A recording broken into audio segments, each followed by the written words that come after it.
오늘 제가 전해드릴 하나님의 말씀 제목은 죽어서 천국에 올라가게 되면 거기서는 눈물이 전혀 없을까요? 라고 하는 이런 제목을 가지고 하나님의 말씀을 여러분에게 이제 전해드리도록 하겠습니다. 사실 이 오늘 말씀 제목은 여러분들이 많이 궁금해하는 그런 질문들 중에 하나라고 저는 그렇게 알고 있습니다. 우리가 구원받아서 천국에 올라가면 과연 거기서는 눈물로 흘리는 일이 전혀 없게 될까요, 여러분? 여러분 어떻게 생각되십니까? 누가복음 16장을 이제 여러분들이 가보시게 되면 지옥에서 부르짖었던 어떤 부자도 이 땅에 남겨둔 다섯 형제가 고통받는 지옥에 오지 말게 해달라고 슬픔과 고통 가운데 간청하지 않았습니까? 하물며 지옥에 간 혼들도 그러하신데 천국에 간 혼들은 더더욱 그렇게 될 거라고 여러분 생각이 되지 않습니까? 맞습니까, 여러분? 사랑하는 여러분, 죽어서 천국에 올라가게 되면은 거기서는 눈물이 날 것 같습니까? 아니면 전혀 없을 것 같습니까? 여러분의 사랑하는 가족들이 또한 친구들이 구원 받지 못했다면 여러분 어떻게 될 것 같습니까?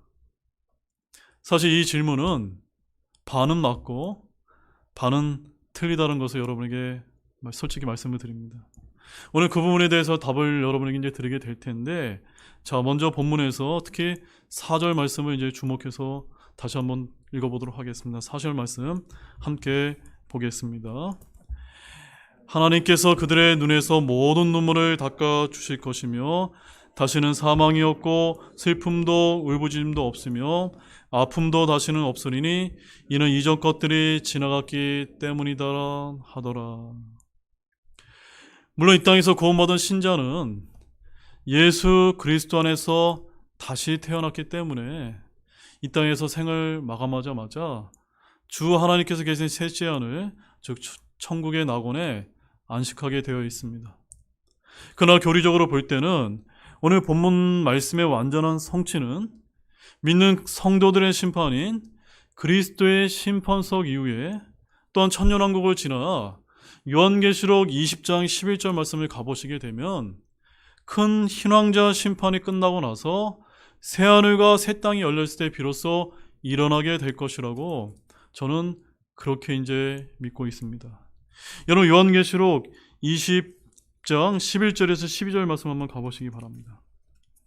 요한계시록 20장 11절에서 12절 말씀에 가보게 되면 거기 이제 뭐라고 써 있습니까? 거기 이렇게 써 있습니다. 또 내가 크고 흰 왕자와 그 위에 앉으신 분을 보았는데 땅과 하늘이 그분의 얼굴을 피해 물러가서 그것들의 자리가 보이지 아니하더라. 또 내가 보매 죽은 자들이 작은 자나 큰 자나 하나님 앞에 서 있는데 책들이 펼쳐져 있고 또 다른 책, 즉 생명책이 펼쳐져 있더라. 죽은 자들이 자기 행위들에 따라 그 책들에 기록된 그것들에 근거하여 심판을 받았더라. 이 심판이 어떤 심판입니까? 신왕자 심판입니다. 이 심판은 저와 여러분과 같은 구원받은 성도들을 위한 심판이 아니라 구원받지 못하고 죽은 불신자들을 위한 마지막 최종 심판인 것입니다. 그래서 이 심판 뒤에 어떤 일이 벌어지게 됩니까? 요한계시록 20장 14절과 14절 말씀 한번 보시기 바랍니다. 사망과 지옥이 불옷에 던져졌더라.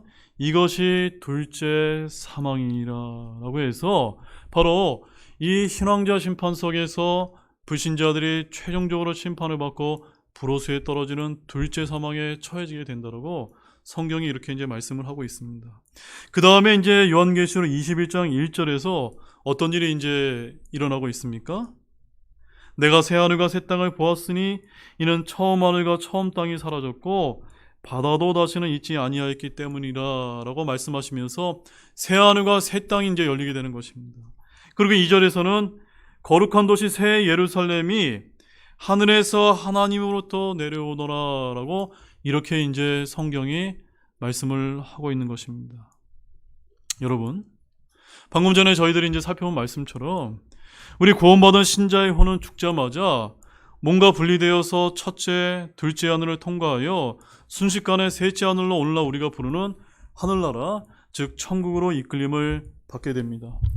사실 성경은 셋째 하늘, 즉 하늘나라인 천국에 대해서 그렇게 많은 정보를 주고 있지 않기 때문에 천국이 어떤 것이고 우리가 어떻게 생각하게 될지 그 구체적인 내용을 잘 알 수는 없지만 성경에서 어렴풋이 보여준 만큼만 저희들이 오늘 살펴보자 하는 것입니다. 자, 우리 요한복음 14장 1절에서 3절 말씀을 한번 찾아보시겠습니다. 요한복음 14장 1절에서 3절 말씀을 찾아보시겠습니다. 요한복음 14장 1절에서 3절 말씀 다 찾으셨으면 우리 또 한 목소리로 읽어보도록 하겠습니다. 너희는 마음에 근심하지 말라. 하나님을 믿고 또한 나를 믿으라. 내 아버지 집에 거할 것이 많도다. 그렇지 않으면 내가 너희에게 말해 주었으리라. 내가 너희를 위해 처소를 예비하러 가노니 가서 너희를 위해 처소를 예비하면 내가 다시 와서 너희를 내게로 받아들여 내가 있는 곳에 거기에 너희도 있게 하리라. 자, 이것은 셋째 하늘의 낙원이라고 이제 불리는 것입니다. 그래서 요한복음 14장 2절에서는 이 셋째 하늘의 낙원을 뭐라고 이제 부르고 있습니까? 내 아버지의 집이다라고 이렇게 이제 불리고 있습니다. 또한 예수님께서는 구원받은 성도들이 거할 수 있는 처소를 예비하러 올라가셨고 그곳에는 거할 곳이 많도다라고 이렇게 친히 이렇게 설명을 하고 계십니다. 14절 1절 말씀에 뭐라고 표현하고 있습니까? 내 아버지 집에 거할 곳이 많도다. 우리가 영어 킹제임스 성경으로 보게 되면은 In my father's house are many mansions라고 되어 있습니다.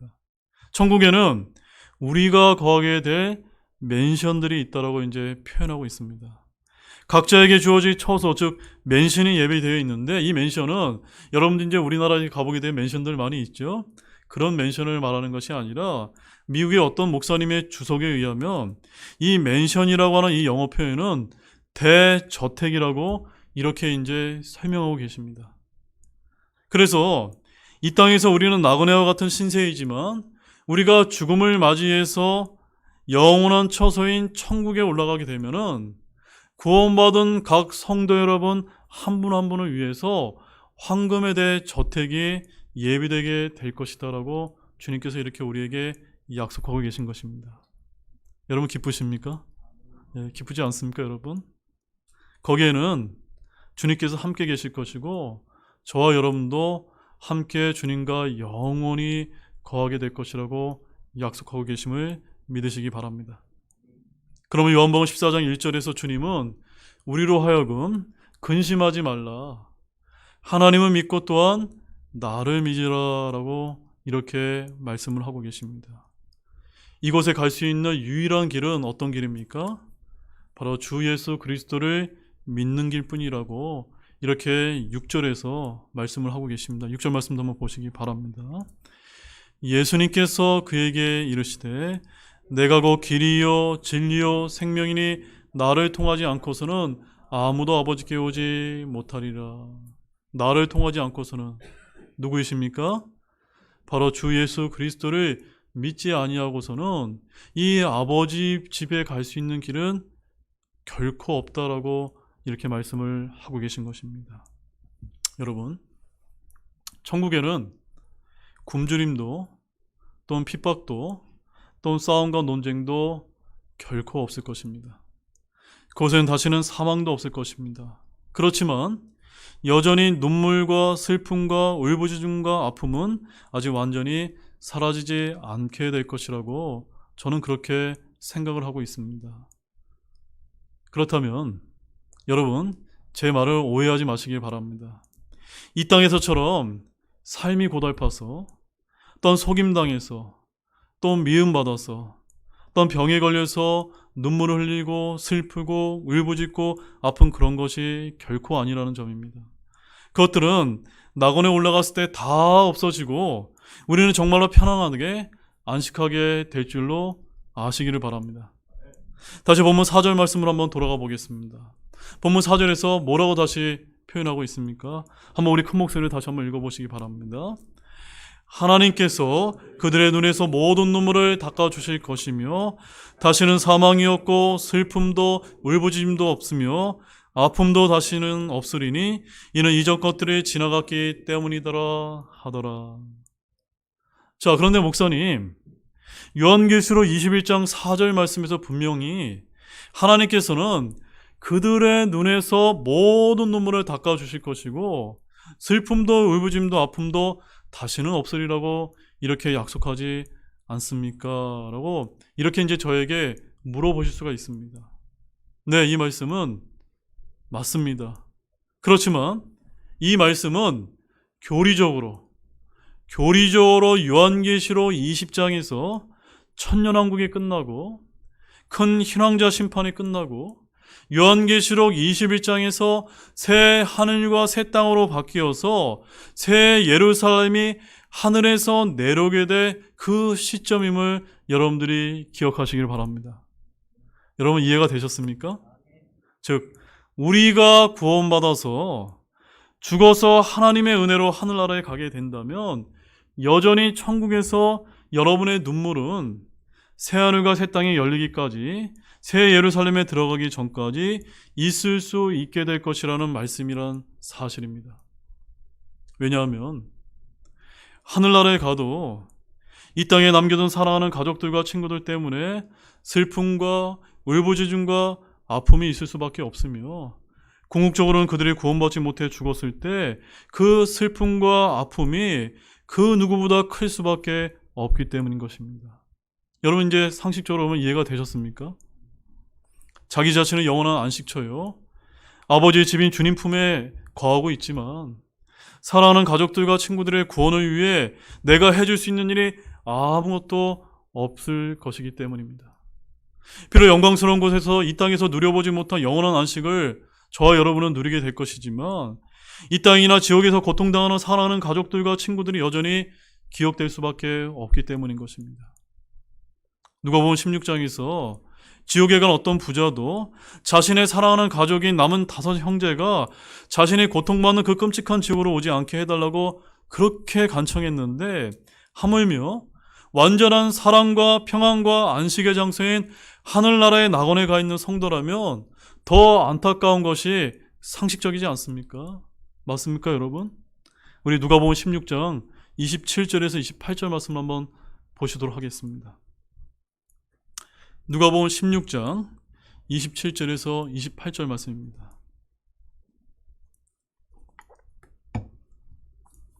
자, 여기 이제 어떤 지옥에 간 어떤 부자가 뭐라고 이렇게 이제 간청을 하고 있는지 한번 그 목소리를 한번 들어보도록 하겠습니다. 누가복음 16장 27절, 28절 말씀입니다. 그때 그가 이르되 그러므로 아버지여 원하건대 아버지께서 그를 내 아버지 집으로 보내소서. 내게 5 형제가 있사오니 그가 그들에게 증언하여 그들도 이 고통받는 장소로 오지 않게 하소서 하므로. 이 고백을, 이 간청을 그냥 지옥에 가는 어떤 부자가 한 간청만으로 생각하지 마시고 저와 여러분들이 죽어서 천국에 가 있다라고 똑같이 한번 가정해 보시기 바랍니다. 그러나 지옥의 부자가 자신의 형제들에게 아무런 도움을 주지 못했던 것처럼 셋째 하늘의 낙원에서도 이 땅의 그 어떤 사람들에게도 그 어떤 도움도 줄 수 없다는 사실을 여러분 잊지 마시길 바랍니다. 또한 여기서 이 부자의 이름이 결코 언급되지 않고 있음을 주목하시기 바랍니다. 자, 누가복음 16장 31절에는 뭐라고 이제 말씀이 기록되어 있습니까? 31절 말씀도 함께 또 보시도록 하겠습니다. 아브라함이 그에게 이르되 그들이 모세와 대언자의 말을 듣지 아니한다면 비록 어떤 사람이 죽은 자들로부터 일어날지라도 그들이 설득되지 아니하리라 하였느니라 하시니라. 모세와 대언자들의 말, 즉 하나님의 말씀을 듣고 거기에 계시된 주 예수님을 믿지 않는다면 그 누구도 설득되지 않게 될 것입니다. 또한 구원받지 못하게 될 것입니다. 오로지 이 땅에 하나님께서 영감으로 기록해 주신 하나님의 말씀을 믿고 예수님을 나의 구원자로 영접할 때만이 값없이 주시는 하나님의 은혜로 갈 수 있는 곳이기 때문입니다. 그렇지만 이것이 끝이 아닙니다. 비록 새하늘과 새 땅으로 바뀌고 새 예루살렘이 하늘에서 내려오게 되면 우리는 정말로 그곳에 영원히 안식하게며 거하게 될 것입니다. 그것도 하나님과 함께 말입니다.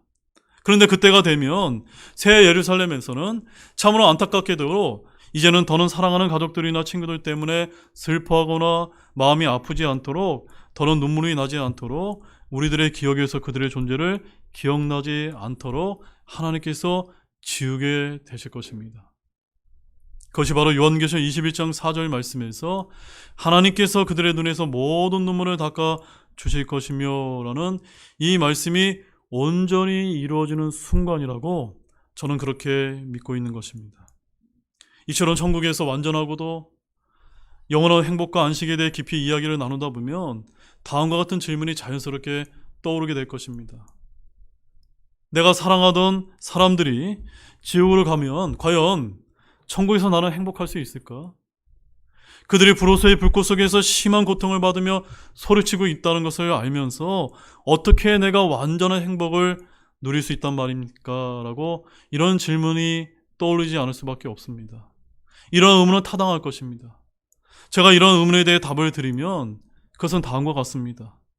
성경 말씀에서 구원받지 못한 나무는 변질된 나무로, 또한 구원받은 자는 좋은 나무로 표현되고 있다는 사실을 기억하시기를 바랍니다. 어떻게 표현되고 있다고요? 구원받지 못한 사람은 어떤 나무예요? 변질된 나쁜 나무로, 구원받은 성도는요, 좋은 나무로 이렇게 하나님께서 표현해주고 계시다는 사실입니다. 자, 마태복음 7장 16절에서 17절 말씀 한번 가보시기 바랍니다. 마태복음 7장 16절에서 17절 말씀을 가보시게 되면 예수님께서 우리 믿는 성도들과 구원받지 못한 성도들을 변질된 나무와 좋은 나무로 이렇게 표현한 그 말씀을 우리가 살펴볼 수가 있습니다. 마태복음 7장 16절에서 17절 말씀 함께 보시겠습니다.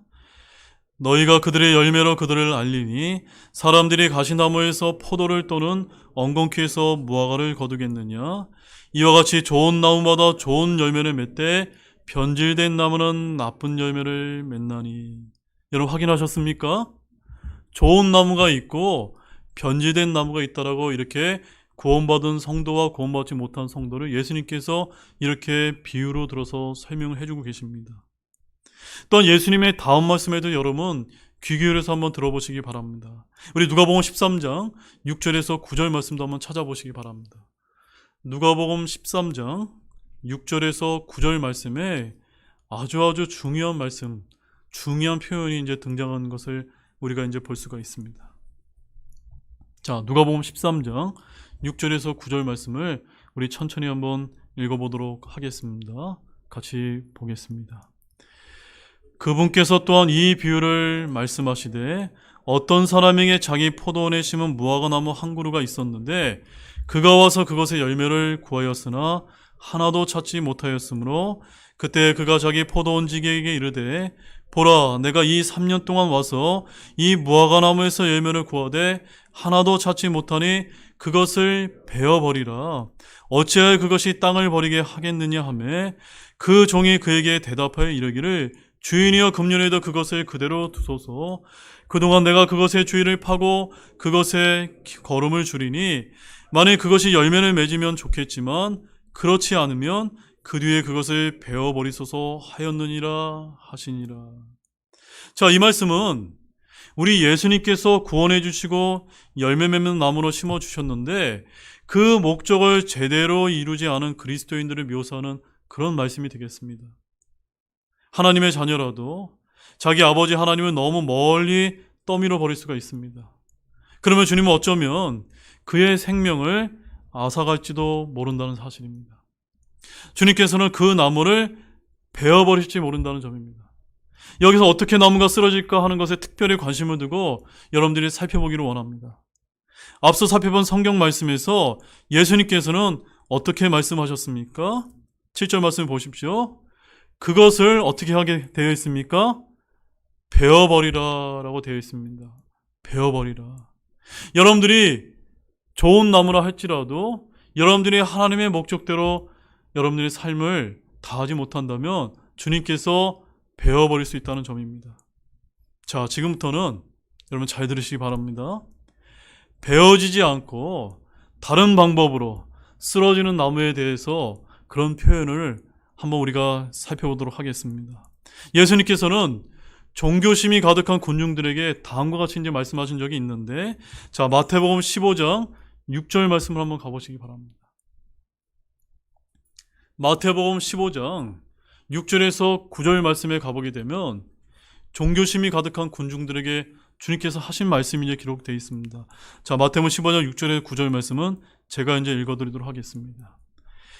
자기 아버지나 어머니를 공경하지 않아도 그가 의무를 면제받으리라 하여 너희 전통으로 이같이 하나님의 명령을 무효가 되게 하였느니라. 너희 위선자들아, 이사야가 너희에 대해 잘 대언할 때다 그가 이르되 이 백성이 자기 입으로는 내게 가까이 오며 자기 입술로는 나를 공경하나 그들이 마음은 내게서 멀리하고 오히려 그들이 사람들의 명령들을 교리로 가르치며 내게 헛되이 경배하는도다 하였느니라 하시니라. 지금 주님께서 이 6절에서 9절 말씀에 어떤 자들에 대해서 표현하고 있는 것입니까? 진짜 구원받은 자들이 아니라 종교심으로 가득해서 하나님께 헛되게 경배했던 이런 종교인들에 대해서 말씀하신 것입니다. 자, 이제 13절 말씀을 이제 함께 주목해서 한번 읽어보시기 바랍니다. 같이 큰 목소리 한번 읽어보겠습니다. 그분께서 대답하여 이르시되 내 하늘 아버지께서 심지 아니하신 초목마다 뿌리채 뽑힐 것이니. 자, 아까 우리가 어떤 나무를 한번 본 적이 있습니까? 베어버리는 나무를 본 적이 있고, 여기서는 또 어떤 나무를 볼 수가 있습니까? 뿌리채 뽑히는 이런 나무를 볼 수가 있다는 점입니다.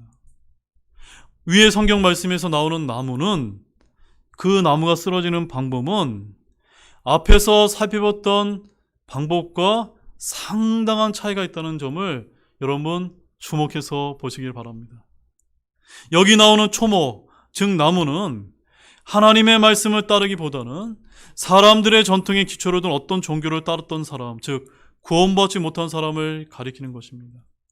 이런 사람들은 예수님 이외에 다른 것들을 믿었거나 혹은 구원받기 위해 예수님과 다른 것들을 함께 믿었던 사람들입니다. 그렇게 그들은 구원받지 못했던 사람입니다. 이처럼 구원받지 못한 사람들은 베어지지 아니하고 어떻게 되는 겁니까? 뿌리채 뽑힌다는 사실입니다. 뭐라고요, 여러분? 어떻게 된다고요? 뿌리채 뽑히게 될 것이라는 사실입니다. 사랑하는 여러분, 베어진 나무는 기억될 것입니다. 맞습니까, 여러분? 왜 그렇습니까? 베어진 나무는 그 나무의 그루터기가 그 자리에 계속 남아있기 때문입니다. 계속해서 뿌리도 내리고 있기 때문입니다. 그러나 뿌리채 뽑힌 나무는 나무줄기, 그루터기, 뿌리가 다 없어졌기 때문에 우리는 이것을 완전히 잊어버리고 말게 될 것입니다. 그 결과 마치 그 나무가 그 자리에 있지 않았던 것처럼 여겨지게 될 것이란 점입니다. 여러분 이해가 되셨습니까? 그래서 유다는 구원받지 못한 사람들에 대해서 어떻게 표현하고 있는지 아십니까?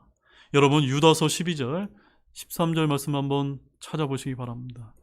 유다서 12절과 13절에 구원받지 못한 사람들이 어떤 운명을 맞이하게 될 것인지 여러분 그 표현을 한번 자세히 한번 보시기 바랍니다.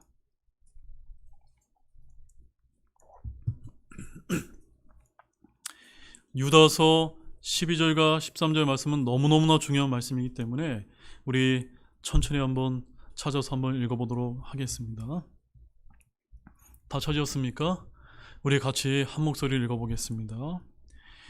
이들이 너희와 함께 잔치를 할 때 두려움도 없이 먹으니 그들은 너희의 사랑의 잔치의 얼룩이니라.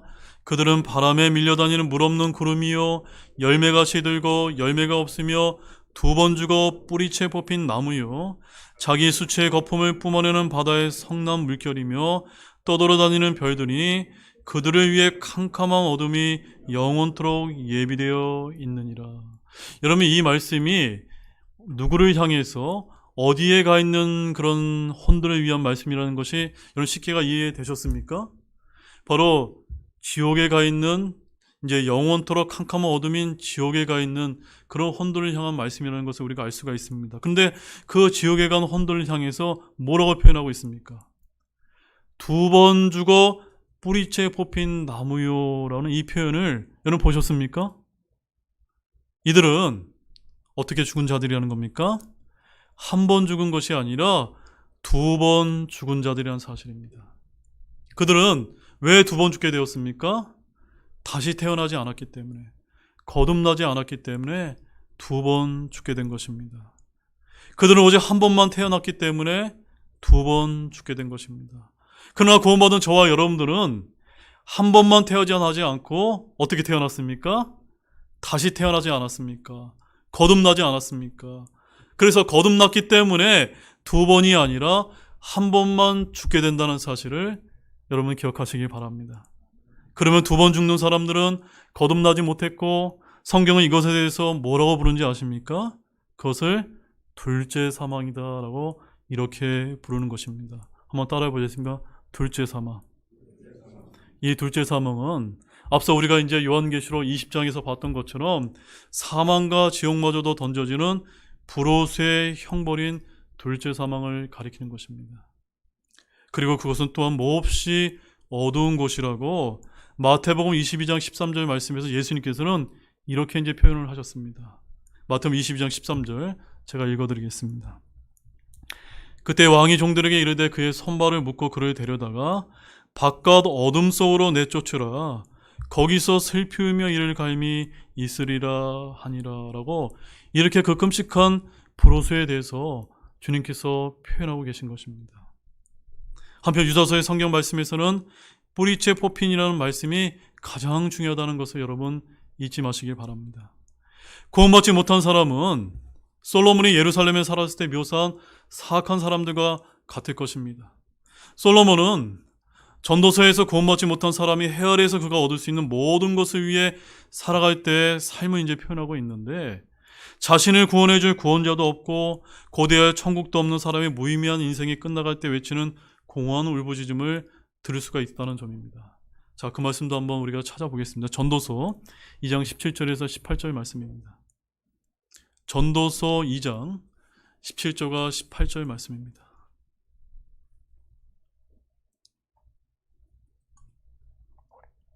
자, 전도서 2장 17절과 18절 말씀에 구원받지 못하고 죽어간 그런 사악한 자들의 종말에 대한 말씀을 이제 우리가 볼 수가 있습니다.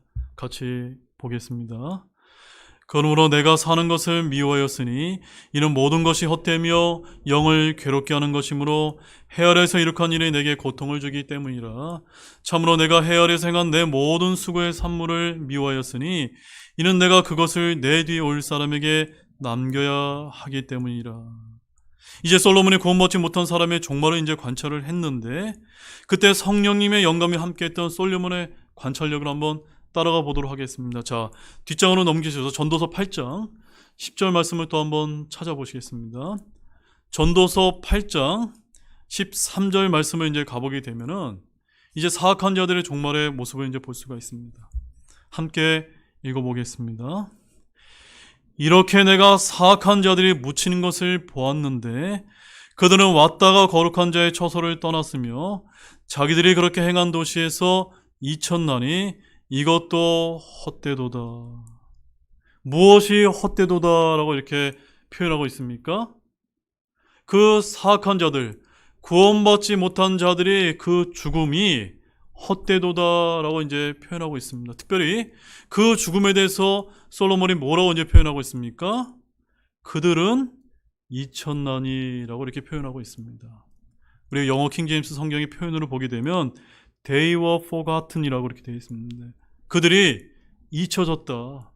잊혀졌다라고 이렇게 이제 표현하고 있는 것입니다. 사랑하는 여러분, 잘 들으시기 바랍니다. 잊혀진 사람들은 모든 사악한 사람들과 함께 있게 될 것입니다. 그들은 2번 죽어 뿌리채 뽑힌 나무처럼 될 것입니다. 그들은 마치 세상에 전혀 존재하지 않았던 것처럼 여겨지게 될 것입니다. 영원한 새 예루살렘에서 살게 될 구원받은 사람들은 그들을 영원히 잊어버리게 될 것입니다. 왠지 아십니까? 구원받지 못한 사람들이 2번 죽어 뿌리채 뽑혀졌기 때문인 것입니다. 하나님께서 어떻게 그런 일을 행하시게 될지는 수수께끼입니다. 그러나 하나님께서는 불가능한 일이 없다는 사실을 아시기를 바랍니다. 이제 지금까지 살펴본 요한계시록 21장 4절 말씀을 이제 정리해 보자면, 구원받은 하나님의 자녀들은 새하늘과 새 땅이 열리는 그때가 되면 더 이상 눈물도 사망도 울부짖음도 아픔도 없는 완전한 안식처에서 영원토록 주님과 함께 거하게 될 것입니다. 여러분 이것을 믿으십니까? 왜냐하면 이제는 지옥에 가 있는 사랑하는 가족들과 친구들에 대한 괴로운 기억들 때문에 영원한 안식처에서 사는 성도들의 행복이 망쳐지거나 사라지는 것을 주님께서 더 이상 허락하지 않으실 것이기 때문인 것입니다. 부로스에 있는 구원받지 못한 가족들은 마치 전혀 이 세상에 살지 않았던 것처럼 여겨지게 될 것입니다.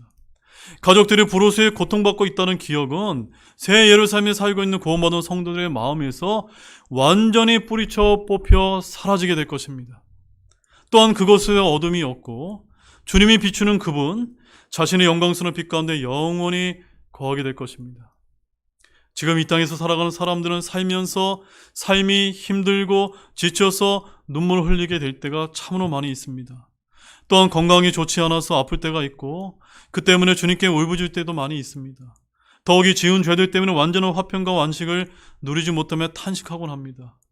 아마도 구원받은 우리가 죽어서 하늘나라에 가게 되면 자신은 영원한 안식을 누리지만 사랑하는 이들을 생각하면은 여러분의 눈에서 눈물이 날지 모릅니다. 그러나 새 하늘과 새 땅이 열리면 그때 우리의 최종 족장지인 새 예루살렘에 저와 여러분이 들어가게 된다면 우리는 영원한 생명을 누리며 주님과 같은 영광스러운 몸을 입고 완전하고도 영원한 안식과 행복을 누리게 될 것입니다. 이것을 여러분 굳게 믿으시기 바랍니다. 우리 마지막으로 요한계시록 21장 4절 말씀을 읽도록 하겠습니다. 요한계시록 21장 4절 말씀을 다시 한번 읽어보도록 하겠습니다. 하나님께서 그들의 눈에서 모든 눈물을 닦아주실 것이며 다시는 사망이 없고 슬픔도 울부짖음도 없으며 아픔도 다시는 없으리니 이는 이전 것들이 지나갔기 때문이더라 하더라. 이제 결론의 말씀을 드리겠습니다. 사랑하는 여러분, 오늘 말씀 제목이 무엇이었습니까?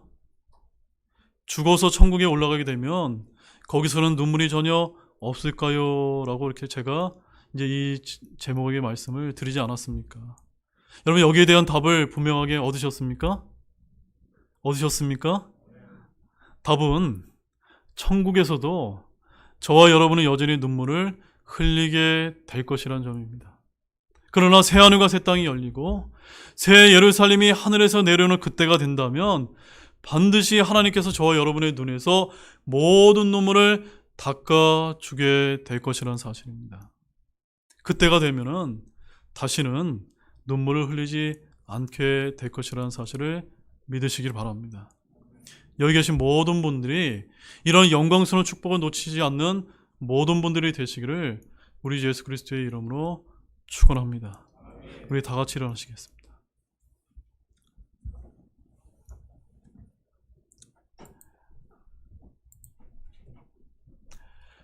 우리 다 같이 일어나셔서 우리 잠시 기도하는 시간을 갖도록 하겠습니다. 어찌 보면 오늘 본문 말씀도 죽어서 천국에 올라가게 되면 거기서 눈물이 전혀 없을까요? 라는 이런 이제 질문을 드렸는데 이 질문은 우리가 왜 이 땅에 살면서 내가 사랑하는 가족들과 친지들과 또 친구들에게 복음을 전해야 되는 그 이유가 무엇인지를 우리에게 알려주고 있다라고 저는 그렇게 믿고 있습니다. 나는 구원받아서 앞으로 하나님과 함께 영원히 거하면서 하나님께 우리의 모든 눈물을 닦아주게 될 것이지만 내가 복음을 전하지 못해서 지옥에 가는 내 가족들과 친구들은 내가 복음을 전하지 않았기 때문에 그들이 고통당하게 될 것을 생각한다면 우리가 구원을 전해야 될 이유가 여기에 있다고 저는 그렇게 믿고 있습니다. 오늘 이 시간 우리가 기도를 통해서 내가 복음을 전해야 될 그런 영혼들이 있다면 이 시간 그들을 위해서 기도하는 그런 귀한 시간이 되시기 바랍니다. 잠시 기도하는 시간을 갖도록 하겠습니다.